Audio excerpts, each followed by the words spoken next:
Hey, what's up? It's Ben Nathan the Benjamin. I just wanted to talk today a little bit about like why people have to die. So in 1 Corinthians 15:22 it says, "As in Adam all die, so in Christ all will be made alive." What this means is that we, like Adam, must die physically because of the sins that we pursue.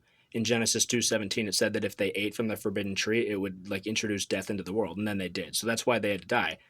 And but in the same way that we all die because of Adam and sin, we also are made alive because of Jesus, right? So we have to die in order to be made alive in that kind of second way, because what already happened and what we already do every day was sin. It's what's done is done. Now we're just living again, we're kind of like reborn eternally, you know what I mean?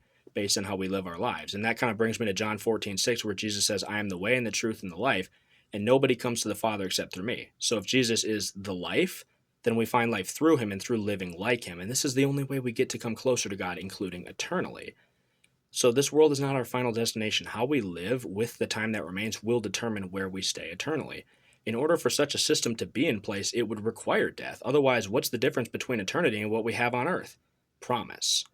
That's the difference, the promise. You know that our eternity, for better or worse, will last forever. So you take this earthly life and you live it for Christ wholeheartedly in all that you do, right? Because, with this earthly life, I mean, it's going to end at one point or another, but with eternity, there's a promise. There's a complete promise. That's the difference. And so you have to believe in that promise and live out God's promises and his commands here today. In 2 Corinthians 5:15, it says that he, Jesus, died for us so that we could live for him. So therefore, I say that after our time of living for him comes to an end, when God determines, we die to live with him forever. God bless you.